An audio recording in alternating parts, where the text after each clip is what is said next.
오늘 설교 제목을 좋은 습관이 솔루션입니다라고 잡아봤어요. 좋은 습관이라고 이야기를 하면 당장 여러분도 얘기할 게 많이 있을 것 같아요. 뭐가 좋은 습관이냐? 그러면 각자가 이야기할 것이 아마 많이 있을 것입니다. 우리가 가질 수 있는 수많은 좋은 습관들 가운데 오늘은 특별히 이 기도와 관련해서 한번 생각을 해보면 좋을 것 같아요. 오늘 본문 말씀을 우리가 보면 중요한 내용이나 또 우리가 생각해 볼 수 있는 말씀들이 많이 나와 있습니다. 그런데 저는 그 중에서도 특별히 예수님께서 습관을 따라 기도하셨다라는 이 내용을 중심으로 해서 오늘 하나님이 주시는 이 하나님 말씀이 주는 이 교훈과 가르침을 여러분과 같이 한번 나눠볼 수 있으면 좋겠다라고 생각을 했습니다. 오늘 성경 본문 말씀은 예수님께서 십자가에 달려 돌아가시기 전에 그 전날 밤에 일어난 일을 기록하고 있어요. 그리고 특별히 대제사장들이 보낸 무리들이 와서 예수님을 잡아가시기 바로 그 직전에 일어났던 일이 오늘 우리가 함께 읽은 이 내용입니다. 그날 밤에 예수님께서는 제자들과 마지막 만찬을 마치시고 감람산으로 가셔서 기도하셨습니다. 그런데 예수님께서 이렇게 죽음을 앞두시고 기도하셨던 것을 두고 성경은 뭐라고 이야기를 하고 있어요? 39절 말씀을 보면 예수님께서 습관을 따라 감람산에 가셔서 기도하셨다고 이야기를 하는 거예요. 우리가 39절 말씀을 우리가 다시 한번 같이 읽어보도록 하겠습니다. 시작. 예수께서 나가사 습관을 따라 감람산에 가심에 제자들도 따라갔더니. 아멘. 이 말은 예수님이 그냥 단순히 습관을 따라 감람산에 가셨다. 감람산에 가셨다. 감람이라는 게 올리브를 이야기하는 거거든요. 그러니까 이 올리브가 많이 있는, 올리브 나무가 많이 있는 그 산에 가셨다라는 그냥 그런 내용이 아니라는 거예요. 감람산을 가신 이유는 기도하기 위해서 가셨다는 것입니다. 40절과 41절 말씀을 보면 예수님은 따라온 제자들에게도 뭐라고 말씀하세요? 기도하라 말씀하셨고 예수님도 기도하셨습니다. 습관을 따라 새벽에 우리가 얘기할 때 습관을 따라 새벽에 가서 새벽에 교회를 갔다라고 이야기하면 그냥 교회를 갔다, 습관을 따라 그냥 교회를 갔다는 말이 아니라 예배를 드리거나 기도하기 위해, 새벽 기도를 드리기 위해 교회를 갔다라고 다 알아듣는 것처럼 이 말씀도 마찬가지라는 거예요. 예수님께서 저와 여러분의 죄를 대신해서 고난받고 십자가에 달려 죽으시는 그 문제 때문에 예수님께서는 기도하러 가셨어요. 그런데 놀라운 것은 이렇게 기도하러 가신 것이 그냥 이 문제 때문에 예수님께서 십자가에 달려 고난받으시고 죽으시는 이 문제 때문에 특별히 그것이 너무나도 심각하여서 아니면 그게 너무나도 중요한 문제였기 때문에 특별히 기도하러 간 게 아니었다는 것입니다. 이 말은 중요한 문제나 혹은 우리가 살아가면서 어떤 사소한 문제나 그 무게가 다 똑같다라는 얘기는 아니에요. 심각한 문제건 이것이 사소한 문제든 간에 기도의 습관이라는 것은 우리가 가진 문제의 해결책이 될 수 있는 것이고 그래서 예수님은 매사에 기도하셨다는 거예요. 예수님은 우리 삶의 모범을 보여주신 분이십니다. 그리고 늘 기도하셨다는 거예요. 그러므로 습관적으로 기도의 장소를 찾아가셔서 기도하셨던 이 예수님의 모습과 그 말씀을 통해서 오늘 우리가 함께 생각해 볼 수 있는 것은 첫째는 순종하는 것도 습관이고 죄를 짓는 것도 습관이다라는 것에서부터 우리가 오늘 함께 같이 생각을 맞춰 나갈 수 있으면 좋을 것 같아요. 먼저 우리가 살면서 말하고 행동하는 아주 많은 것들이 사실은 습관에서 나오는 것이라는 사실을 여러분 혹시 생각해 보신 적 있으세요? 생각해 보면 우리에게는 참 많은 습관들이 있어요. 사람들을 여러분 가만히 유심히 관찰을 해보면 그 사람 특유의 말하는 습관이라는 게 있습니다. 무슨 말을 할 때 자주 쓰는 표현이 있어요? 혹은 어떤 특유한 그 얼굴 표정이나 제스처가 있습니다. 사람들마다 그런 게 있다는 거예요. 교회 와서 예배를 드릴 때도 여러분 앉아 계시는 자리가 거의 비슷하지 않습니까? 정해져 있어요. 택시를 탈 때도 가장 제일 끝에 걸터 앉는 사람이 있는가 하면 어떤 사람은 택시를 타면 좀 더 좌석 시트 중간 쪽으로 가서 앉는 사람도 있습니다. 동네를 걸어서 자기 집으로 갈 때도 습관적으로 자기 자신만의 루트를 따라 걸어가는 사람들이 많이 있다는 거예요. 살면서 반복적으로 행해지는 그러면서 자연스럽게 몸에 익혀진 습관들이 있다는 것입니다. 그런데 습관이라는 것은 이렇게 어떤 마음에 있는 내가 의식하지 못하는 어떤 무의식적인 것에서 나와서 만들어진 것, 그런 것들뿐만 있는 것이 아니라 의도성을 가지고 반복적으로 행동하면서 우리가 익혀진 것도 있더란 거예요. 아침마다 운동을 하는 습관을 가진 사람도 있습니다. 새벽 기도를 나오는 습관을 가진 사람도 있어요. 매일 비타민 같은 것을 매일 복용하는 사람도 있습니다. 신문이나 아침 뉴스를 꼭 챙겨보는 습관을 가진 사람도 있어요. 그리고 습관에는 좋은 습관도 있고 당연히 나쁜 습관도 있습니다. 평소에는 느긋해 보이는 사람인데 차만 몰기만 하면 막 쫓기듯이 운전하는 사람이 있는가 하면 운전하다가 자기 앞차에 끼어드는 차가 있기만 하면 입에서 욕부터 먼저 나가는 그런 사람도 있어요. 다 습관이라는 것입니다. 욕도 습관이고 죄를 짓는 것도 습관이라는 거예요. 우리는 죄를 그냥 일탈을 하는 것이거나 하나님 말씀에 불순종하는 것이라고만 생각할 게 아니라 사람마다 유사한 상황이 오면 반복적으로 짓는 죄가 있더라는 것을 우리가 생각해 보면 죄도 습관에서 나온다는 사실을 인정할 수밖에 없다는 거예요. 레위기 22장 21절의 말씀을 보면 하나님께서 이렇게 말씀하십니다. 네가 평안할 때에 내가 네게 말하였으나 내 말이 나는 듣지 아니하리라 하였나니 네가 어려서부터 내 목소리를 청종하지 아니함이 내 습관이라. 어려서부터 하나님의 말씀을 청종하지 않는 것이 습관이라고 이야기를 하는 거예요. 살아가는 그 삶의 방식이 늘 하나님의 말씀 듣기를 거부하고 불순종하는 길을 따라 살아가는 사람들이 있다는 것입니다. 그것이 바로 나쁜 습관이라는 거예요. 우리에게는 혹시 이렇게 반복적으로 이루어지는 나쁜 습관이 있지는 않습니까? 습관적으로 짓는 죄가 있지는 않습니까? 비슷한 상황이 되면 자동적으로 머릿속에서 나쁜 회로가 돌아가고 너무나도 익숙해져서 자신도 모르게 쏟아내는 그런 어떤 나쁜 말들이 있지는 않습니까? 우리 모두 나쁜 습관의 고리를 다 끊을 수 있기를 바랍니다. 죄의 고리를 끊고 좋은 습관, 은혜의 선순환을 만들어 나갈 수 있는 저와 여러분들이 다 되기를 바랍니다. 둘째로 의식적으로 좋은 습관, 거룩한 습관을 만들어 나갈 수 있어야 된다는 거예요. 네이버 같은 포털 사이트에 보면 혹시나 여러분 가운데도 가입을 하신 분들이 있는지는 모르겠지만 전자책 정보를 공유하는 카페가 있어요. 이제 그런 데서 들어가서 보면 사람들이 이렇게 막 자랑 삼아 이렇게 쓴 글이나 이런 것들을 보면 독서 습관을 가지고 정기적으로 일정한 분량 이상의 책을 막 읽어 나가는 그런 사람들이 있습니다. 근데 또 그런 글을 올린 거나 댓글을 이렇게 읽어보면 나도 해야지 이렇게 이제 도전을 받고 독서 습관을 똑같이 가지려고 노력을 하다가 실패했다라고 이렇게 글을 쓰는 사람들도 볼 수가 있어요. 자신에게 없는 습관을 갖는다라는 것이 사실 쉽지가 않다는 거예요. 저는 대학 다닐 때 매일 자기 전에 일정한 단어를 일정 개수 이상을 반복해서 이렇게 늘 암기하면서 자면 이게 큰 자산이 된다라고 말을 하는 사람의 말을 들은 적이 있어요. 그게 TV에서 봤는지 학교에서 누가 얘기를 했는지 지금은 기억이 나지 않는데 제가 그 말을 듣고는 고등학교 때 그랬으면 참 좋았을 건데 이제 뒤늦게 대학에 가서 나도 한번 그래봐야지. 그러고는 이제 밤마다 이렇게 매일 단어를 일정한 개수 이상의 단어를 외우려고 막 노력을 한 거예요. 근데 이게 며칠 하다 보면 안 되는 겁니다. 이게 늘 실패하는 거예요. 늘 이렇게 보면 이걸 할 수 없게 만드는 핑곗거리가 있더란 거예요. 근데 가다가 중지하면 안희간만도 못하다라고 하는 게 우리의 속담이지만 요즘은 그렇게 또 이야기를 안 하더라고요. 간만큼 이익이다 이렇게 이야기하지 않습니까? 좋은 습관을 만들기 위해서 노력한 만큼 우리에게 유익한 것이고 그런 작은 노력들이 쌓이고 모여서 조금씩 습관을 만들어 나갈 수 있다는 것을 우리가 생각한다면 우리가 그래도 끊임없이 좋은 습관을 만들기 위해 노력하는 것은 너무나도 중요하다는 것입니다.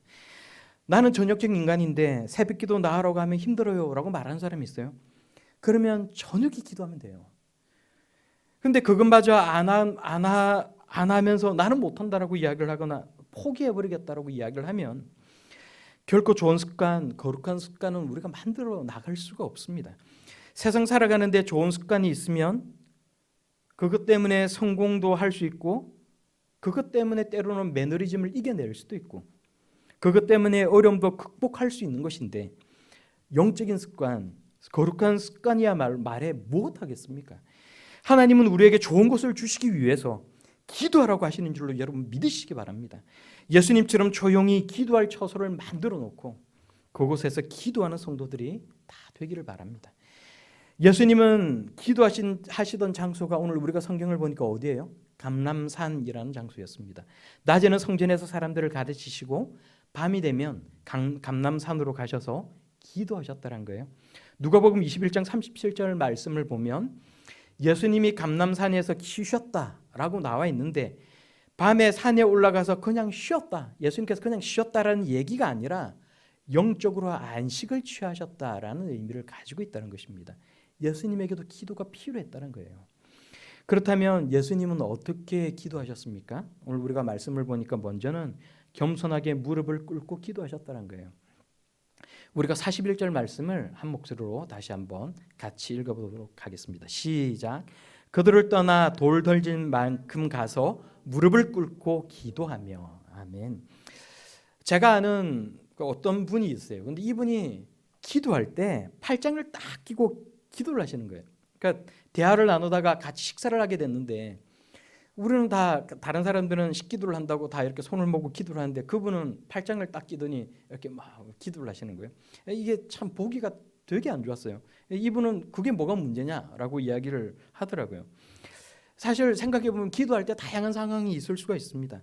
아침에 대중교통으로 뭐 이렇게 등교나 출근을 하면서 기도하면서 그 시간에 기도를 하면서 눈을 뜨고 두 손은 손잡이를 잡을 수 있어요. 여러분 그렇지 않아요? 손잡이도 안 잡고 손을 모고 기도하면 넘어질 수밖에 없잖아요. 눈을 감는다라는 것은 기도의 대상이 되시는 하나님께 내가 집중한다는 것입니다. 그러면서 기도하면서 눈을 감으면 지나가는 차나 오토바이 받칠 수가 있어요. 그러니까 하나님께 집중하기 위해서 눈을 감고 기도하는 것입니다.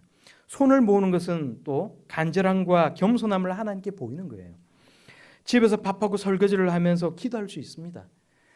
국이 부글부글 막 끓어 넘치는데 내가 갑자기 기도할 거리가 생각난다고 해서 거기서 갑자기 손을 모고 무릎 꿇고 기도하면 갑자기 그 자리에 들어온 남편이나 아니면 다른 가족이나 뭐 아들이나 딸이 그 모습을 보면 정말 당황스럽지 않겠어요, 서로가.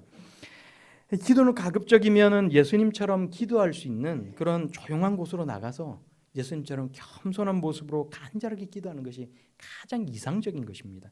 하지만 그 외에 일상의 시간에 내가 더 하나님 앞으로 나아가서 기도하고 싶고 더 하나님 앞으로 정말 마음을 집중하고 싶어서 그래서 눈 뜨고 손발을 움직이면서도 기도할 수 있다는 거예요. 중요한 건 하나님 앞에 기도한다는 것이 더 중요하다는 것입니다. 기도는 자녀가 아빠에게 드리는 자연스러운 간구인 것이고 대화를 하는 것이기 때문에 그런 것입니다. 날마다 하나님을 더 가까이 하고 늘 기도할 수 있는 저와 여러분들이 다 될 수 있기를 바랍니다. 예수님은 또 어떻게 기도하셨어요? 오늘 본문 말씀을 보니까 예수님은 자신의 주장만을 고집하기보다는 하나님의 뜻대로 되기를 간구하셨다라는 것입니다. 42절 말씀을 우리가 같이 한 목소리로 다시 한번 읽겠습니다. 시작.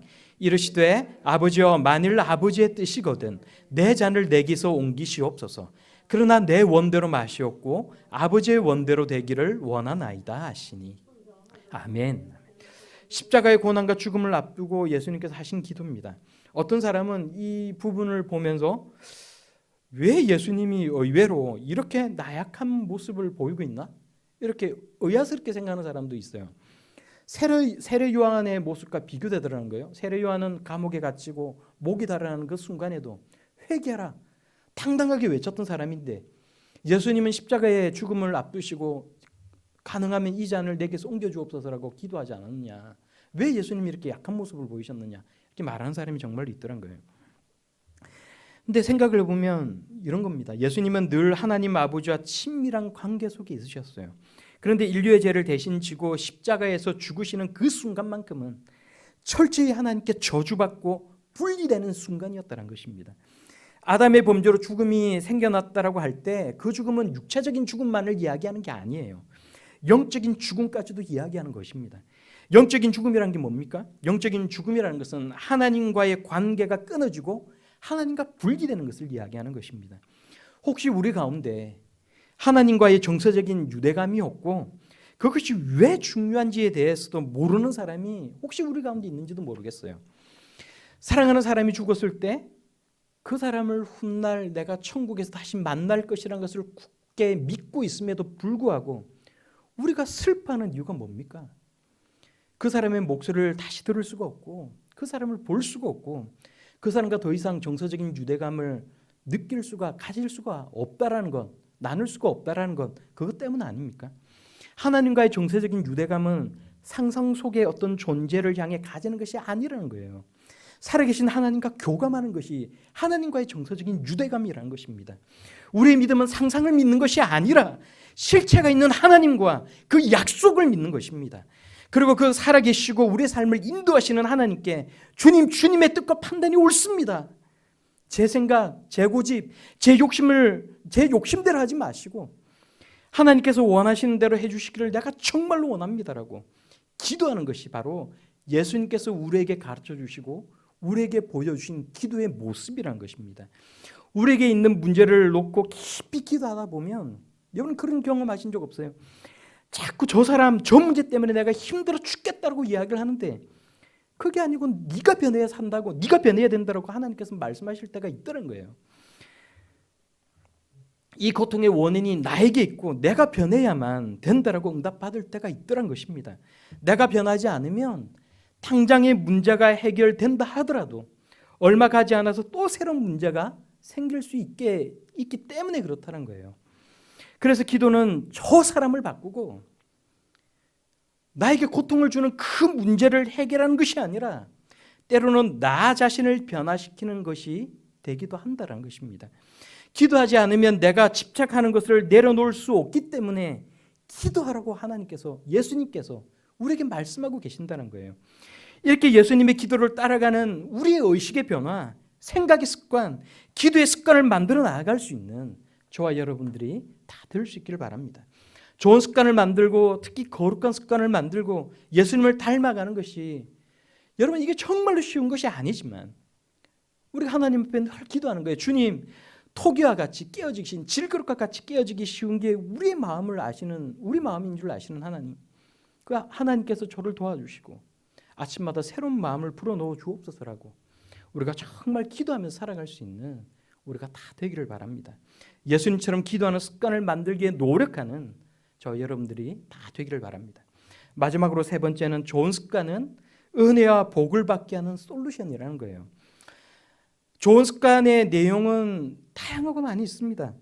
예를 들면 사람에 따라서는 긍정적인 태도를 갖는 것, 이런 것도 좋은 습관이 될 수가 있어요. 부정적인 사고에 사로잡혀 있는 사람은 의식적으로 이런 긍정적인 사고를 가지기 위해서 계속 반복적으로 노력해야 되는 줄로 믿습니다. 밝고 또렷한 목소리로 말하는 것, 사람에 따라서는 이것도 좋은 습관이 될 수가 있어요. 제 경우에는 규칙적으로 운동하는 것, 밤에 야식 안 먹는 것, 이게 제가 가져야 할 또 좋은 습관이 아닌가라고 생각을 합니다.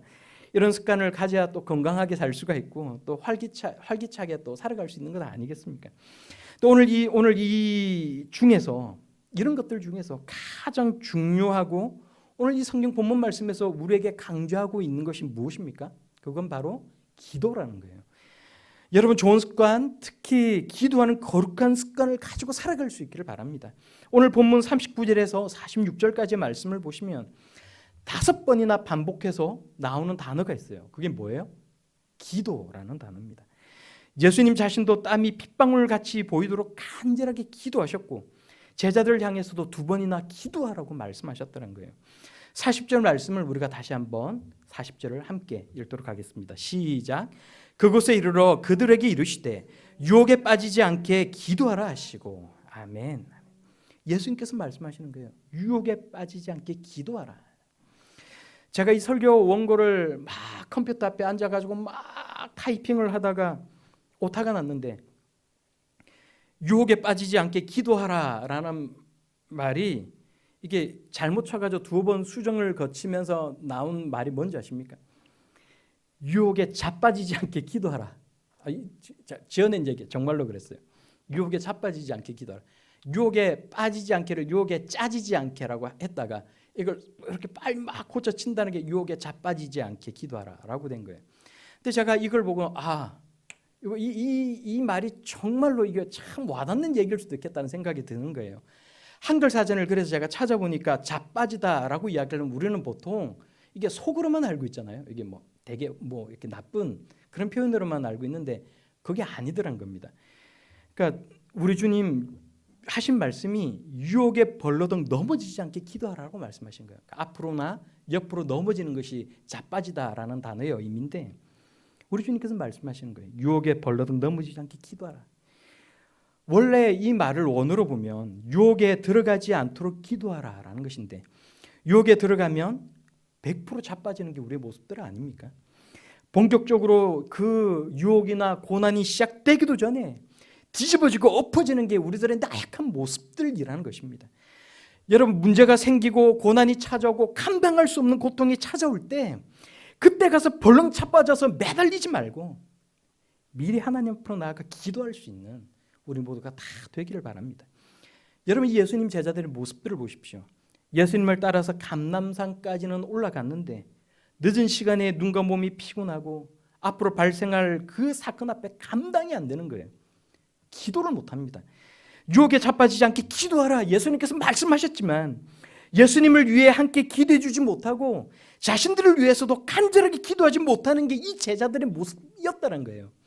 44절 앞부분의 말씀을 보면 예수님께서 힘쓰고 애써 더 간절하게 기도하시니라는 이 말씀에서 힘쓰고 애써라는 이 말은 헬라어 원어를 보면 싸우다 분투하다라는 뜻을 가지고 있어요.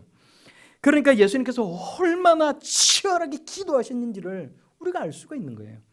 44절 또 뒷부분의 말씀을 보면 땀이 땅에 떨어지는 핏방울 같이 되더라라고 말씀하십니다.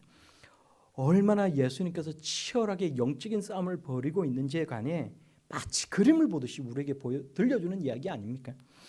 기도는 노동이고 기도는 영적인 싸움인데 이 싸움에서 예수님이 이기신 거예요. 하나님 아버지의 뜻에 자신의 뜻을 맞추셨다는 것입니다.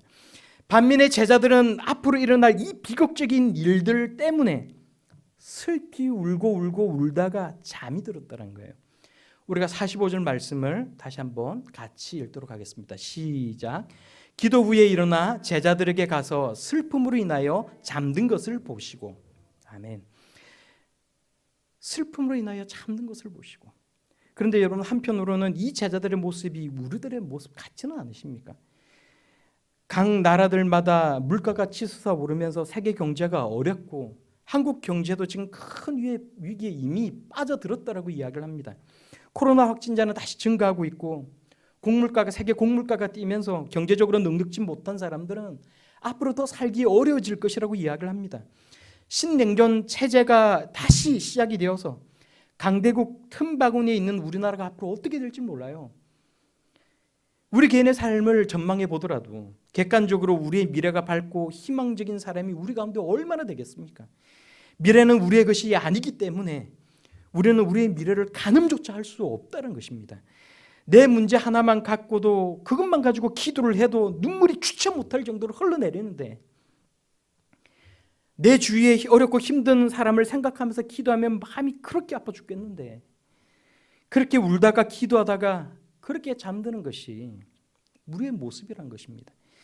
45절 말씀에 슬픔으로 인하여 잠든 것을 보시고 라고 합니다. 예수님이 제자들의 잠든 것을 보시는데 슬픔으로 인하여 잠든 것을 보셨다라고 말씀하시는 거예요. 잠자리에 들어서 잠 못 이루고 한숨 내쉬는 마음도 모른 채 때로는 보면 내 가족들이 내가 푹 한숨 쉬고 그러고 잠을 못 이루고 있는데 다 깊은 잠에 들어도 우리 주님은 나와 함께 계시고 나를 긍휼히 여겨주신다는 것입니다.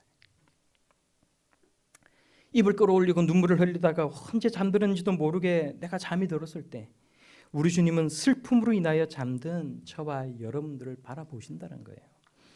그게 우리 주님의 마음이라는 것입니다. 그런데 우리 주님 하시는 말씀은 어쩌면 현실적이고 어쩌면 차갑게 들릴 수도 있는 말씀을 하신다는 거예요. 욥이 자식들을 다 잃고 재산도 다 날려버리고 온몸에 종기가 나서 길거리에 나앉아서 온몸을 벅벅 끓고 있는데 그 욥을 찾아오신 하나님께서 하신 말씀이 무엇입니까? 너는 대장부처럼 허리를 묶으라는 말씀입니다. 실패자 낙오자가 되어서 가련 몸을 긁느라 아무렇게나 옷을 입고 나자빠 앉아 있지 말고 대장부처럼 허리를 꼿꼿하게 펴고 일어나라 말씀하시는 거예요. 오늘 이 본문의 말씀에 제자들과 우리에게도 주시는 이 예수님의 말씀은 동일하다는 것입니다. 46절 말씀을 우리가 함께 읽도록 하겠습니다. 46절입니다. 시작. 이르시되 어찌하여 자느냐 시험에 들지 않게 일어나 기도하라 하시니라. 아멘. 기도하라는 말씀은 예수님께서 이미 감람산에 제자들과 함께 가실 때부터 하신 말씀 아니에요. 유혹에 빠지지 않게 기도하라 예수님께서 말씀하셨습니다. 그리고 슬픔에 젖어 잠이 든 제자들에게 또다시 말씀하시는 거예요. 어찌하여 자느냐 시험에 들지 않게 일어나 기도하라. 왜 나를 위해 같이 기도해 주지 않느냐고 예수님은 섭섭하다고 말씀하시는 게 아닙니다. 너희 자신을 위해 기도하라는 거예요. 기도하지 않고 깨어있지 못하면 시험에 자빠진다는 것입니다. 제자들을 사랑하시고 긍휼히 여기시는 예수님이 오히려 제자들을 지금 이 시간 이 말씀하시는 것은 책망하고 있다는 거예요. 예수님 자신이 섭섭해서가 아니라 제자들을 위하여서 깨어있지 못한 그 모습을 바라보면서 책망하신다는 거예요. 기도하지 않으면 슬픔에 젖어 잠을 자다가 우리 삶의 문제가 우리를 삼키게 되는데, 그러면 인간적인 유혹과 세상의 시험, 마귀의 올무 앞에 자빠지고 넘어지기 때문에 기도하라 말씀하시는 것입니다. 그래서 어찌하여 자느냐 시험에 들지 않도록 일어나 기도하라 말씀하시는 것입니다. 기도하는 것이 제자들을 위한 솔루션이 되는 것이고 우리의 힘들고 이 팍팍한 삶을 위한 솔루션이 된다는 거예요. 제자들이 기도하지 못한 이유는 기도의 습관이 없기 때문에 그렇다는 겁니다. 좋은 습관은 여건이 좋을 때나 그렇지 못할 때나 우리 몸에 체화가 되기 때문에 계속 반복되어서 일어날 수 있는 것입니다. 기도하면서 흘린 눈물 한 방울, 그 땀 한 방울이 우리를 지켜주고 우리 삶에 큰 선물을 줄 줄로 믿습니다. 기도하면서 흘린 눈물 한 방울, 그 땀 한 방울이 하나님의 마음을 움직이고 우리에게 은혜와 복을 내려줄 줄로 믿습니다. 기도에 실패한 제자들은 결국 예수님이 사로잡힐 때 어떤 모습을 보여요? 다 뿔뿔이 흩어져 버리고 맙니다. 그런데 여러분 이 제자들의 모습을 보십시오. 결국은 예수님께서 부활하시고 제자들이 이제는 팔기 회개하고 오순절날 성령이 임하실 때까지 제자들이 모여 끊임없이 하나님 앞에 지속적으로 기도했을 때에 성령을 받고 세상에 주눅들지 않고 당당하게 거리로 나아가서 예수는 그리스도라고 외칠 수가 있었다는 거예요. 기도의 습관이 세상에 주눅들지 않는 야성을 회복케 한다는 것입니다. 오늘 하나님 말씀은 우리에게 삶의 좋은 습관, 우리에게 꼭 필요한 좋은 솔루션이 무엇인지에 대해 예수님의 기도를 통해 보여주고 있습니다. 여러분 기도하는 습관을 가질 수 있기를 바랍니다. 힘들고 어려운 문제가 찾아오기 전에 먼저 기도하는 좋은 습관, 거룩한 습관을 몸에 익혀 나아갈 수 있는 저와 여러분들이 다 될 수 있기를 바랍니다. 예수님은 우리에게 기도하라 말씀하십니다. 세상 살면서 아무 문제 없는 인생을 살 수 있는 사람은 우리 가운데 아무도 없어요. 우리 삶에는 고난도 있고 이별도 있고 슬픔과 고통, 결핍도 있습니다. 그러므로 중요한 것은 그 문제와 고난 앞에 자빠지지 않고 세상에 무기력하게 끌려다니지 않고 기도의 거룩한 습관을 가지고 세상을 이겨나가는 것이라는 것을 여러분 꼭 기억할 수 있기를 바랍니다. 좋은 습관이 솔루션이라는 거예요. 기도가 우리가 맞닥뜨리는 삶의 문제의 솔루션이 될 수 있는 것이고 은혜와 복을 받고 누리게 하는 하나님의 특별한 은혜가 된다는 것을 여러분 다 믿으시기 바랍니다. 그래서 하나님 앞에 우리가 가져야 할 좋은 습관들, 그 중에서 특별히 기도의 거룩한 습관을 가지고 복과 은혜를 누리며 살아갈 수 있는 저와 여러분들이 다 될 수 있기를 우리 예수님 이름으로 축원합니다.